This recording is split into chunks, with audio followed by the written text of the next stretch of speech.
आज मी तुम्हाला अशा ठिकाणाविषयी सांगणार आहे, की जिथे गेल्यावर तुम्हाला असं वाटेल, की तुम्ही परीकथेत प्रवेश केलाय. इतकं सुंदर रोमॅन्टिक ठिकाण आहे. तरीसुद्धा तिथे जगातलं सगळ्यात बेस्ट आणि ऑथेंटिक स्काय डायव्हिंग होतं. तुम्ही म्हणाल किंमत किती? तर भाऊ युरोपमधल्या सर्वात स्वस्त देशांपैकी हा एक देश आहे. मुंबई, बंगलोर, गोवा इतकाच तिथे राहण्याचा, फिरण्याचा आणि खाण्याचा खर्च होतो. ठिकाण कुठलं? व्हिडिओ अख्खा बघा की. तुम्हाला काय रील वाटलं काय हा? नमस्कार मंडळी, वेलकम बॅक टू सुकीर्तजी. हक्काच्या ट्रॅव्हल गाडीच्या नवीन भागात तुमच्या सगळ्यांचं मनापासून स्वागत आहे. जसं दिल चाहता है फिल्मनी आपल्या सगळ्यांना गोव्याचा वेळ लावलं आणि उड सूट सगळी लोक चापोरा फोर्टला जाऊन फोटो काढायला लागले, तसंच रॉकस्टार फिल्ममुळे आपल्याला अजून एका ठिकाणाचं वेळ लागलं, ते म्हणजे प्राग.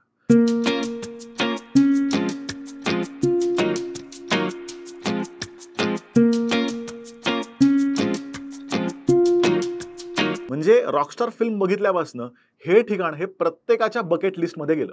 खरं तर प्राग हे राजधानीचं ठिकाण आहे. देशाचं नाव आहे झेक रिपब्लिक आणि त्यांचीच राजधानी म्हणजे प्राग. आता झेकमध्ये फिरण्यासारखं प्राग आहे आणि प्रागच्याच जवळ अजून एक ठिकाण आहे, ते म्हणजे चिस्की क्रुमलाव. याबद्दल तुम्ही ऐकलं नसेल, पण तितकंच म्हणजे प्रागपेक्षाही सुंदर ठिकाण आहे आणि या दोन्ही ठिकाणांची ट्रिप तुम्ही प्लॅन करू शकता. हे ठिकाण मी सांगितलं तसंच खरंच राहण्यासाठी, खाण्यासाठी आणि फिरण्यासाठी खूप स्वस्त ठिकाण आहे. म्हणजे भारतासारखेच चार्जेस तिथे पडतात जर तुम्ही नीट ट्रिप प्लॅन केलीत तर संपूर्ण प्राग ट्रिपचा प्लॅन तुम्ही करू शकता. तर आपण सुरुवात करूयात. फ्लाईटच्या आधी मला तुम्हाला सांगायचं की परफेक्ट सीझन कुठला, कारण त्याप्रमाणे तुम्ही फ्लाईट बुक करू शकता. तर सगळ्यात बेस्ट सीझन सांगू का?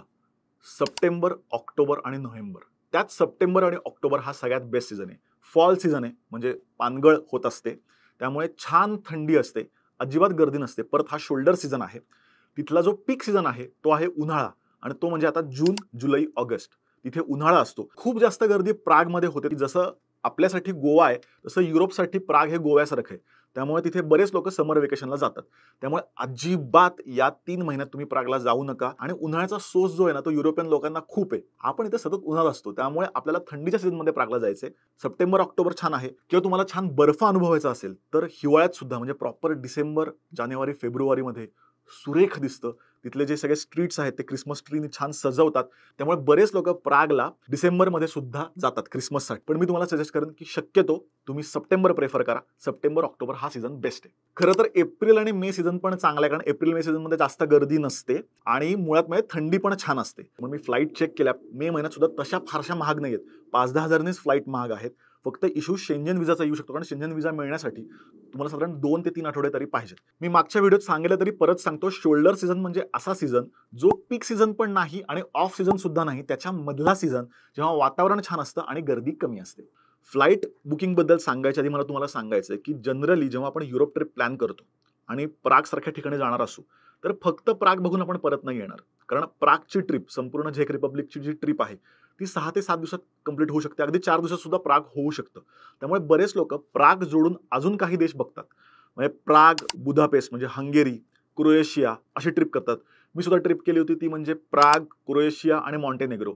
काही लोक प्राग, स्वित्झर्लंड किंवा प्राग आणि ऑस्ट्रिया, जर्मनी असे सुद्धा ट्रिप करतात. त्यामुळे तुमची फ्लाईट त्याप्रमाणे बुक होईल. जर तुम्ही बाकीचे देश बघणार असाल तर प्राग बरोबरच त्या देशांच्या फ्लाईट पण चेक करा आणि शक्यतो सुरुवात तिथनं करा आणि शेवट प्रागमधनं करा, असं सुद्धा तुम्ही करू शकता. पण तरी जर तुम्हाला फ्लाईट बुक करायची आहे तर प्रागला जाऊन यायचा खर्च जर तुम्ही 2 ते 3 महिने आधी फ्लाईटचं बुकिंग केलं तर स्वस्तामध्ये कनेक्टिंग फ्लाईट जर तुम्ही घेतली तर 40 ते 45 हजार रुपयात तुम्हाला फ्लाईट, म्हणजे रिटर्न एकाचं पर हेड तिकीट जाऊन यायचं 40 ते 45 हजार रुपये. पण तुम्ही आयत्या वेळेस फ्लाईट बुक केली तर हेच तिकीट तुम्हाला 60 ते 70 हजार रुपयापर्यंत जाऊ शकतं. आता तुम्ही म्हणाले की आम्हाला प्राग बरोबर बाकीचे देश पण फिरायचे, त्याची माहिती कुठे आहे? तर भाऊ, आपले बाकीचे सुद्धा व्हिडिओ आहेत. स्वित्झर्लंडचा आहे, क्रोएशियाचा आहे, मॉन्टेनेग्रोचा आहे. ते व्हिडिओ तुम्ही नक्की बघा. त्यामुळे प्राग सोबत बाकीच्या देशांच्या ट्रिपचा प्लॅन पण तुम्हाला करता येईल. तर प्रागची करन्सी कुठली? तर इथे युरो चालत नाही. झेक क्राऊन असं त्याला म्हणतात, उच्चार चुकू शकतो, पण साधारण 1 झेक क्राऊन म्हणजे आपले 4 रुपये. तर क्राऊन तुम्हाला भारतातनं सुद्धा मिळतील, पण तुम्ही बाकी पण देश फिरणार असाल तर मी सजेस्ट करेन की शक्यतो युरो सोबत ठेवा. आणि युरो तुम्ही प्रागला गेल्यावरती सिटीमधून कुठूनही तुम्ही ते एक्सचेंज करून घेऊ शकता. आणि अजून एक गोष्ट म्हणजे मल्टी करन्सी कार्ड किंवा क्रेडिट कार्ड. प्रागमध्ये बऱ्याच ठिकाणी कार्ड चालतं, त्यामुळे कार्ड सुद्धा तुम्ही सोबत ठेवू शकता. पुढचा मुद्दा सांगण्याच्या आधी महत्त्वाची गोष्ट म्हणजे प्लीज सबस्क्राईब करा. हा मुद्दा मला सांगून मला कंटाळा आला, पण तुम्ही काही सबस्क्राईब करा ना. बरेच लोक नुसता व्हिडिओ बघतात आणि पुढे जातात. फक्त एक बटन दाबायचे, सबस्क्राईब आणि बेल आयकन, म्हणजे तुमचा व्हिडिओ मिस होणार नाही. पुढचा मुद्दा आता इंटरनल ट्रान्सपोर्ट. प्रागमध्ये फिरायचं कसं? सगळ्यात छान गोष्ट म्हणजे इथे सुद्धा उबर आहे आणि चार्जेस जे आहेत, कारण युरोपमध्ये कॅब खूप जास्त महाग असते, पण उबरचे जे चार्जेस आहेत ते आपल्यापेक्षा साधारण 20%नीच महाग असतील. म्हणजे मला आठवतंय की एअरपोर्टवरून आम्ही मेन सिटीत गेलो होतो कॅबनी आणि ₹500-550 खर्च आला होता. तुम्ही ते चेक करू शकता ॲपवरती किती तुम्हाला खर्च येणार आहे आणि त्या पद्धतीने तुम्ही उबर बुक करू शकता. सगळ्यात भारी गोष्ट म्हणजे प्रागच्या ट्राम्स, अप्रतिम ट्रामचं नेटवर्क आहे आणि त्या ट्राम्स इतक्या सुंदर आहेत दिसायला, देखण्यात, आणि त्या ट्राममधनं तुम्ही खऱ्या अर्थाने सिटी, संपूर्ण प्राग सिटी त्याचा आनंद घेऊ शकता. ट्रामचे पासेस मिळतात. तुम्हाला 1 दिवसाचा पास किंवा 3 दिवसाचा पास काढता येतो किंवा आठवड्याभराचा सुद्धा पास काढता येतो. पास खूप स्वस्त पडतो. जर तुम्ही ट्रामचा पास काढलात तर 3 दिवसाचा पास पर डे साधारण ₹500 ते ₹600 तुम्हाला पडतो. कितीही अनलिमिटेड ट्राम तुम्ही वापरू शकता आणि फिरू शकता. एकदा तर आम्ही कुठेही उतरलो नाही. 1.5-2 तास फक्त ट्राममधनं आम्ही फिरत होतो. इतकं सुंदर शहर ते दिसतं. ट्रामचं नेटवर्क खूप चांगलं आहे. त्याचा मॅप तुम्हाला एअरपोर्टवरती सुद्धा मिळू शकतो. ट्राम जे आहे ते सगळे हिस्टॉरिकल मॉन्युमेंट्स आहेत, महत्त्वाची ठिकाणं आहेत, सगळी ठिकाणं कव्हर करते. 7 नंबरची जी एक ट्राम आहे तिथली, ती हेरिटेज ट्राम आहे.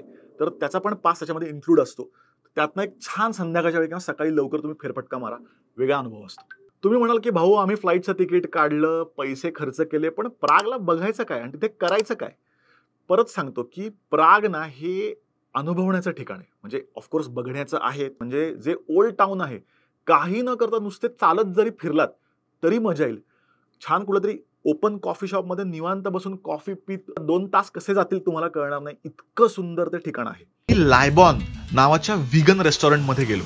बरं, फक्त इथे खाण्यासाठी प्रवास करून इथपर्यंत यावं इतकं वर्थ आहे.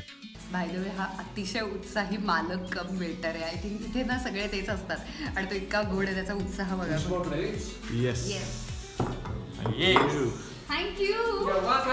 पण तरी आता आपण एवढा पैसा खर्च करून चाललोय तर बघण्याच्या गोष्टी कुठल्या आहेत? जे सगळे जे महत्त्वाचे मॉन्युमेंट्स आहेत ते चालत जाण्याच्या अंतरावरती आहेत. तुम्ही चालत फिरू शकता. चार्ल्स ब्रिज आहे. ऑफकोर्स रॉकस्टारमध्ये तुम्ही बघितला असेल. खूप सुंदर ब्रिज आणि संध्याकाळच्या वेळी तिथे कॉन्सर्ट्स होतात. म्हणजे थंडीच्या दिवसात तर सकाळी पण तिथे छान बरेच लोक वाद्य वाजवत बसलेले असतात, परफॉर्मर्स असतात. खूप हॅपनिंग एरिया आहे. चालत चालत तुम्हाला फिरता येतो. प्राग कॅसल आहे. झालंच तर तिथलं चर्च पण आहे, ज्याचं नाव आहे saint Vitus cathedral. Old town square आहे आणि जे सुंदर रंगीबिरंगी इमारती, छान जुनं हेरिटेज स्ट्रक्चर तुम्हाला बघायला मिळतं. आणि अजून एक ठिकाण आहे ते म्हणजे वशेहारा. तर माझा उच्चार चुकू शकतो पण मी स्पेलिंग दिलेला असेल. तर छानपैकी डोंगरावरती एक छोटासा कॅसल आहे. तिथे चर्च सुद्धा आहे आणि ते उंचावर ठिकाण असल्यामुळे तिथून तुम्हाला संपूर्ण प्राग सिटी दिसते. आता महत्त्वाची गोष्ट किंवा म्हणतात ऍक्टिव्हिटी ती म्हणजे स्काय डायव्हिंग. प्रागमध्ये म्हणजे आता दुबई किंवा बाकीच्या ठिकाणी आता चालू झालंय, पण प्रागमध्ये सगळ्यात जुनं स्काय डायव्हिंगचं ठिकाण आहे. तुम्ही थेट विमानात जाऊन 15,000 फुटांवरनं तुम्ही उडी मारू शकता. ऑफकोर्स पॅराशूट लावून. तर ऑथेंटिक तुम्हाला जर प्रॉपर स्काय डायव्हिंग करायचं असेल तर प्राग त्यासाठीचं बेस्ट ठिकाण आहे. त्याच्या वेबसाईटची लिंक मी खाली डिस्क्रिप्शनमध्ये दिलेली असेल. या ऍक्टिव्हिटीचा जो खर्च आहे, संपूर्ण ऍक्टिव्हिटी तुम्हाला पिकअप पासून एंटायर स्काय डायव्हिंग साधारण ₹18,000, जे की दुबई आणि बाकीच्या ठिकाणांचं कंपेअर तुम्ही जर केलं तर तसं रिझनेबल आहे. जर तुम्हाला ते शूट पण करायचं असेल तर तुम्हाला ₹7,000-8,000 जास्त खर्च करावा लागतो. आणि तुम्ही प्रॉपर म्हणजे जिंदगी ना मिलेगी दोबारा तुम्ही बघितलं असेल, त्यात जसं दाखवलं त्या पद्धतीची स्काय डायव्हिंग तुम्ही करू शकता. पण त्याच्यामध्ये ऑफकोर्स सिंगल स्काय डायव्हिंग ते करतात, त्यासाठी जास्त ट्रेनिंग लागतं. संपूर्ण दिवस तुम्हाला राखीव ठेवायला पाहिजे. प्राग जे म्युझियम आहे ते सुद्धा तुम्ही बघू शकता. सगळ्यात छान गोष्ट म्हणजे प्रागमध्ये दर दिवशी फ्री वॉकिंग टूर होतात. त्याचं रजिस्ट्रेशन तुम्हाला ऑनलाईन करावं लागतं. गुगलवरती तुम्ही फक्त सर्च करा प्राग फ्री वॉकिंग टूर, तुम्हाला लगेच लिंक मिळेल. तुमची वेळ तुम्ही बुक करायची. ऐच्छिक फी असते, कंपल्शन नसतं. तुम्ही तुमच्या बजेटनुसार त्यांना पैसे देऊ शकता. ते सगळे हिस्ट्री किंवा आर्किओलॉजी शिकणारे विद्यार्थीच असतात. आणि 3 तासाची टूर असते जिथे तुम्हाला चालत ते फिरवतात. मग प्राग कॅसल जो आहे, म्युझियम आहे, तिथलं म्युनिसिपल हाऊस जे आहे, संपूर्ण शहराची माहिती, जवळजवळ 1000 वर्षांचा इतिहास ते त्या 3 तासामध्ये कव्हर करतात आणि इतक्या छान गोष्टी स्वरूपामध्ये ते संपूर्ण इतिहास सांगतात. ऑफकोर्स इंग्रजी भाषेमध्ये असते संपूर्ण जी टूर असते वॉकिंग ती. नक्की ती टूर तुम्ही घ्या. आम्ही ती घेतली होती आणि त्यामुळे तुम्ही प्राग शहराकडे वेगळ्या नजरेतनं, वेगळ्या दृष्टिकोनातनं बघू शकता तुम्हाला जेव्हा इतिहास समजतात त्या शहराचा तेव्हा. त्यामुळे ही टूर तुम्ही नक्की करा असं मी तुम्हाला सजेस्ट करेन. त्याचबरोबर गन पावडर टॉवर नावाचा एक असा जुना गॉथिक टॉवर आहे जो सिटी सेंटरच्या जवळच आहे, तो बघू शकता.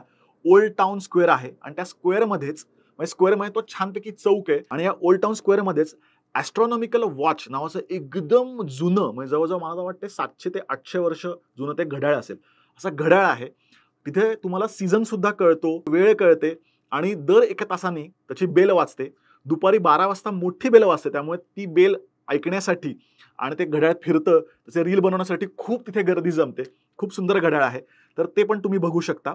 त्याचबरोबर चार्ल्स ब्रिज मी तुम्हाला सांगितलंच आणि हे संपूर्ण हे 4ही-5ही जे मॉन्युमेंट्स आहेत ते तुम्ही चालत फिरू शकता. एक दिवस काहीच प्लॅन करायचं नाही.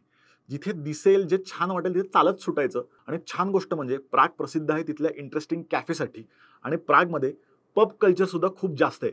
खूप सारे क्लब्स आणि पब्स तिथे आहेत.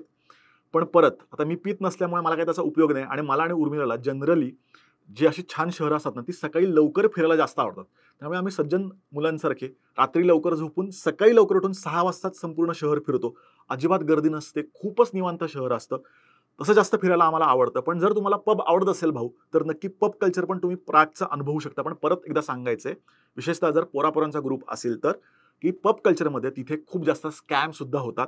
खूप छान-छान, सुंदर-सुंदर युरोपियन मुली तुम्हाला अप्रोच करतात आणि तुम्हाला वाटतं, की अरे वाह! छान माझ्याशी ती बोलतीये आणि तुम्हाला घाण लेव्हलला ठगतात. असे खूप मोठे इन्सिडेंट्स तिथे प्रागमध्ये घडलेले आहेत. त्यामुळे जर पोरांचा ग्रुप असेल आणि पबमध्ये गेला असाल, तर तुमची पाकिटं तर सांभाळाच, पण जनरल सुद्धा लोकांशी बोलताना जरा जपून बोला. आता प्रागमधल्या अजून एका ठिकाणाविषयी मी सांगणार आहे, की जे ठिकाण कुठलीच भारतीय लोकं करत नाहीत. म्हणजे मी जेव्हा तिथे गेलो होतो, त्यावेळेस तिथे एकही भारतीय माणूस नव्हता. हे ठिकाण खूप ऑफबीट ठिकाण आहे. सुंदर ठिकाण आहे. म्हणजे मी तुम्हाला सांगेन, की झेकमध्ये जाऊन तुम्ही एक वेळ प्राग स्किप करा, पण हे ठिकाण करा. तर त्या ठिकाणाचं नाव आहे चिस्की क्रुमलव नावाचं हे छोटंसं फेरीटेल गाव आहे. इतकं सुंदर गाव आहे. प्रागपासून साधारण 100 ते 125 किलोमीटर अंतरावरती हे ठिकाण आहे. तुम्ही प्रॉपर व्होल्वो बसने तिथे जाऊ शकता. तुम्हाला रिटर्न तिकीट मिळतं व्होल्वो बसचं. सकाळी तुम्ही तिथे जायचं, ते संपूर्ण ठिकाण फिरायचं चिस्की क्रुमलव आणि परत संध्याकाळच्या बसने परत यायचं. अशी डे ट्रिप करू शकता. मी डे ट्रिप केली होती, पण तिथे गेल्यावर मला असं वाटलं, की इथे 2 दिवस राहायला पाहिजे. इतकं सुंदर ठिकाण आहे आणि ऑफबीट असल्यामुळे तिथे प्राग इतकी गर्दी सुद्धा नसते. म्हणजे आपण गणपतीची आरास करतो आणि छानसं छोटंसं गाव बनवतो किंवा आपण दिवाळीचा किल्ला बांधतो आणि छोटंसं गाव कसं बनवतो, तशा पद्धतीचं गाव आहे. तुम्हाला असं वाटेल, की तुम्ही डिझनीच्या एखाद्या ॲनिमेटेड फिल्ममध्ये तुम्ही प्रवेश केलाय. इतकं सुंदर ते गाव आहे. तुम्हाला सिटीचे मॅप सुद्धा मिळतात. मॅप घेऊन छोटी-छोटी चॉकलेटची दुकानं आहेत, गिफ्ट शॉप्स आहेत. खूप सुंदर ठिकाण हे आहे. कॅसल सुद्धा आहे. संपूर्ण ठिकाण तुम्ही ते फिरू शकता. त्यामुळे चिस्की क्रुमलव हे तुमच्या बकेट लिस्टमध्ये ठेवाच आणि प्राग जेव्हा ट्रिप तुम्ही कराल, तेव्हा ह्या ठिकाणासाठी 2 ते किमान 1 दिवस तरी तुम्ही ठेवा. आता राहण्याची ठिकाणं. मी सजेस्ट करेन, की शक्यतो ओल्ड टाउनमध्येच राहा. कारण ही जी सगळी ठिकाणं आहेत, हिस्टॉरिकल मॉन्युमेंट्स जे आहेत, तुम्हाला चालत फिरता येतील आणि परत ओल्ड टाउनमध्ये हॉटेल्स महाग आहेत. हॉस्टेल रूममध्ये आलोय आणि हे रेक टाईम नावाचं आमचं हॉस्टेल आहे आणि बाहेर व्ह्यू ऑसम आहे. शक्यतो एअरबीएनबी बुक करा. घरं तुम्हाला खूप स्वस्तात मिळू शकतील. साधारण जर बजेट स्टे तुम्ही घेतलात, तर तुम्हाला 4 ते 5,000 रुपयामध्ये मिळू शकतो दोघांसाठी. त्यामुळे पर हेड तुम्ही 2 ते 3,000 रुपयांमध्ये राहू शकता. घर शक्यतो किचन ॲक्सेस असणारं घ्या. ओल्ड टाउनमध्ये खूप सारी सुपर मार्केट आहेत. तिथनं तुम्ही खाण्याच्या गोष्टी आणू शकता. रात्रीचं असेल खाणं किंवा सकाळचा ब्रेकफास्ट जो असेल, तो तुम्ही स्वतः बनवून खाऊ शकता. तुमचे पैसे वाचू शकतील. त्यामुळे ओल्ड टाउनमध्ये जिथे मी राहिलो होतो, त्याची लिंक मी खाली तुम्हाला देतो. आता खाण्याच्या गोष्टी. आता स्वित्झर्लंड, ऑस्ट्रिया, जर्मनी एवढं प्राग महाग नाही. तरी पण मी म्हणेन की भारतापेक्षा थोडे जास्त पैसे तुम्हाला खर्च करावे लागतील. तिथे इटालियन रेस्टॉरंट्स आहेत किंवा आता मॅकडॉनल्ड, सबवे ही ठिकाणं तर आहेतच. खाण्याचा खर्च साधारण एका वेळचा 500 ते 700 रुपयामध्ये तुम्ही मॅनेज करू शकता. तिथे बऱ्याच ठिकाणी ना फास्ट फूड हॉटेल्स आहेत. त्यामध्ये तुम्हाला पिझ्झाचा एक मोठा पीस मिळतो, जो एकाला पुरतो. तर तसं ते प्लस कोल्ड्रिंक असं झाल्यावर तुमचं दुपारचं जेवण डन होईल. तर खाण्याचा खर्च साधारण तुम्ही दिवसाचा पर हेड 2 ते 3,000 रुपये पडायला हरकत नाही. जर तुम्हाला खाण्याचा खर्च वाचवायचा असेल, तर आपला एक खास व्हिडिओ आहे की फॉरेन ट्रिप निम्म्या खर्चात. अशा कुठल्या गोष्टी आहेत ज्या वापरून तुम्ही तुमची ट्रिप निम्म्या किमतीत करू शकता. हा आपला व्हिडिओ तो नक्की बघा. तुम्हाला तुमची आयटिनरी अजून चांगल्या पद्धतीने प्लॅन करता येईल.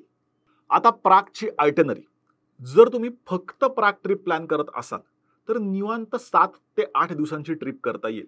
ज्यामध्ये तुम्ही प्राग 2 दिवस फिरू शकता, 2 ते 3 दिवस. पण जनरली भारतीय लोक फक्त प्राग ट्रिप अशी प्लॅन करत नाहीत आणि ते बरोबर सुद्धा आहे. मी स्वतः प्राग आणि चिस्की क्रुमलव हे सगळं 4 दिवसामध्ये कव्हर केलं होतं आणि तिथून पुढे मी क्रोएशियाला गेलो होतो ओव्हरनाईट बस घेऊन. तर तुम्ही सुद्धा तसा प्लॅन करू शकता. बाकीचे देश फिरून प्राग करायचा असेल, तर 4 दिवसामध्ये सुद्धा निवांतमध्ये प्राग तुम्हाला कव्हर करता येईल. तरी साधारण माझी आयटिनरी मी तुम्हाला प्रागची सांगतो. पहिल्या दिवशी साधारण मी दुपारी प्रागला पोहोचलो. त्यानंतर आम्ही विश्रांती घेतली. संध्याकाळच्या वेळेस आम्ही चार्ल्स ब्रिजवरती गेलो. चार्ल्स ब्रिजच्या जवळ एक छान इटालियन रेस्टॉरंट होतं. तिथे निवांत बसलो, पिझ्झा खाल्ला, कॉफी प्यायली आणि छान चालत परत घरी आलो. दुसऱ्या दिवशी सकाळी मी वॉकिंग टूर घेतली. त्यानंतर प्राग म्युझियम बघितलं आणि बाकी जे गन पावडर आणि बाकी जे हिस्टॉरिकल मॉन्युमेंट्स आहेत ते कव्हर केले. चौथ्या दिवशी आम्ही प्रॉपर ट्रामचा पास काढला. काही न ठरवता ट्रामने आम्ही मनात येईल तिथे फिरत होतो. संध्याकाळी वशहाराला गेलो. संपूर्ण वशहारा बघितलं. चर्च बघितले प्रागमधले. त्यानंतरच्या चौथ्या दिवशी आम्ही सकाळी लवकर चिस्केकुर्मलावला गेलो. सकाळी 7 वाजता बस होती, जी सकाळी 10 वाजता आम्ही चिस्केकुर्मलावला पोहोचलो. आता आम्ही चिस्केकोमरावच्या व्ह्यू पॉइंट पाशी आलेलो आहोत.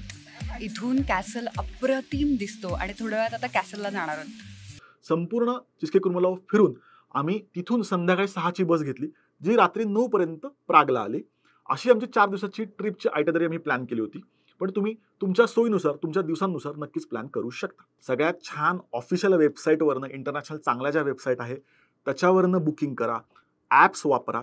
तिथे इंग्लिशचा अजिबात प्रॉब्लेम येणार नाही. त्यांचं इंग्रजी आपल्यापेक्षाही वाईट आहे. मुळात मनामध्ये हा कॉन्फिडन्स ठेवा की आपण स्वतः फिरू शकतो. आपण जर भारत फिरू शकतो तर जगाच्या पाठीवरती कुठेही आपण फिरू शकतो. बरेच लोक मला कमेंट करतात की अरे तू इतकी छान माहिती सांगतो, तू का नाही ट्रिप नेत, तू ट्रिप प्लॅन करायला पाहिजे, आम्ही जाऊ. परत सांगतोय, हा उद्देशच नाहीये. ग्रुप टूरनी फिरणं आणि मी प्लॅन करून तुम्हाला फिरणं त्यापेक्षाही तुम्ही स्वतः ट्रिप प्लॅन करणं, स्वतः तिथल्या लोकांशी बोलणं, स्वतः गोष्टी एक्सप्लोअर करणं, या ज्या गोष्टी आहेत ना तुम्हाला वेगळा कॉन्फिडन्स देणार आहेत. त्यामुळे मनात भीती ठेवू नका. आपण आधी कल्पनेने फिरूयात. आधी हा विश्वास ठेवूयात की येस मी बुकिंग करणार आणि मी स्वतः फिरू शकतो. एकदा कल्पनेने फिरलात की प्रत्यक्षात तुम्ही नक्की फिरा. तर असेच इंटरेस्टिंग फिरण्याचे आणि खाण्याचे व्हिडिओज घेऊन आपण येणार आहोत. त्यामुळे बुधवार आणि रविवार चुकवायचं नाही. रविवारी हक्काचा ट्रॅव्हल गाईड येत राहील आणि बुधवारी आपली महाराष्ट्र फूड टूर चालू राहीलच. त्यामुळे भेटूयात पुढच्या बुधवारी आणि रविवारी सुद्धा. तोपर्यंत हॅपी जर्नी.